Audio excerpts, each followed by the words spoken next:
All right, let's just jump right into it. We are about to unpack a pretty wild theory that says our reality is, well, getting a massive software update. A complete system-wide shift. And apparently, all signs are pointing to a major event happening in February 2026. Just think about that for a second.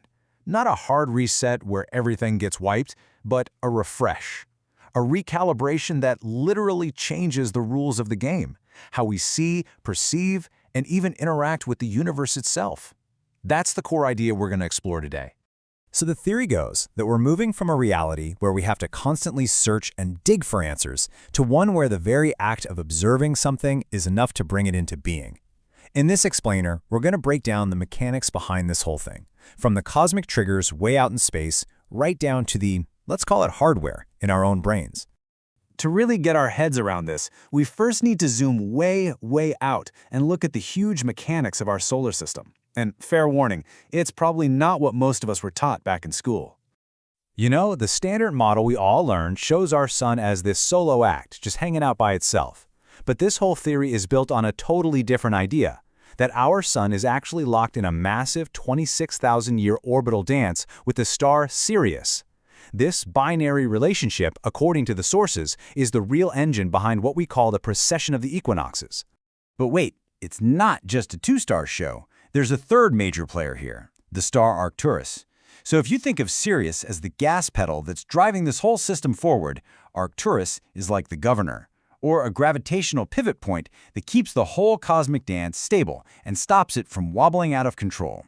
Now, Sirius isn't just a dance partner. It's also a transmitter. It's supposedly broadcasting a super high-energy signal at 1.42 GHz, which is the hydrogen frequency, and that signal is pulsed at 8.4 Hz. You can think of this as the binary pace. It's the heartbeat of the whole system. And it's just a little bit faster than Earth's own natural resonance, which is supposedly pulling our reality into a higher frequency. And this is where Arcturus comes back in. It provides this stabilizing frequency of 38.88 Hz. This is called the crystalline gate, and it's absolutely crucial because it anchors physical matter. It's the frequency that prevents crazy stuff like the Earth's crust shifting and essentially keeps ancient information locked in place until our reality is ready to actually see it. Okay, so we've got these powerful frequencies beaming in from the stars. Now let's bring it back home and see how they're supposedly creating a resonant grid right here on Earth, getting the planet ready for this big recalibration. To get what happens next, you have to meet the catalyst, a really weird interstellar visitor called Comet 3I/Atlas. And it's been described this way because, honestly, its chemical signature just doesn't seem to play by the rules of our little corner of the universe. So here's the glitch. This comet has nickel vapor, but absolutely no iron. Now, in our universe, those two elements are basically forged together in stars. So to have one without the other is, well, it's supposed to be impossible. The theory suggests this comet has left a trail of nickel dust in our atmosphere, which is greasing the wheels by creating a kind of superconductive layer. It's like it's lowering the resistance of Earth's magnetic veil, letting these cosmic frequencies in much more easily, and causing some really bizarre stuff, like those blue light pillars, and even auroras showing up in the subtropics. So this incoming energy isn't just hitting the planet all willy-nilly. It's locking into a global grid, a retrocausal triangle made of 3 key points. You've got Antarctica acting as the main receiver, grounding the signal. Then there's Hunan, China, the biological node, where, get this, the theory claims over 50,000 perfectly preserved dragon fossils are re-rendering into our timeline. And finally, you have Nazca, Peru, the data core, which is home to a newly found subsurface muon void that's literally humming with a specific Mayan frequency. And this is where the story goes from this massive planetary scale right down to you and me. How does all this cosmic recalibration actually connect with us, with our biology? Well, it seems the answer is literally hardwired into our brains. The key piece of our biological hardware in this whole process is the pineal gland. Turns out it's got these tiny calcite microcrystals inside that act as a biological transducer. It's basically a built-in antenna that's designed to pick up these incoming star frequencies and translate them into information our consciousness can actually use. So here's how it's supposed to work. First, that 38.88 Hz signal from Arcturus hits us. Now, that frequency is in the same range as our high-focus gamma brainwaves, and it makes those little calcite crystals in our pineal gland vibrate, which creates a tiny electrical charge. It's a process called piezoelectricity. It's the exact same principle that makes a quartz watch tick. So this tunes our internal antenna, and that allows the water in our brain to pick up the main 1.42 GHz carrier wave from Sirius. The end result? A direct data influx. We're talking insights and visions downloaded straight from the cosmos.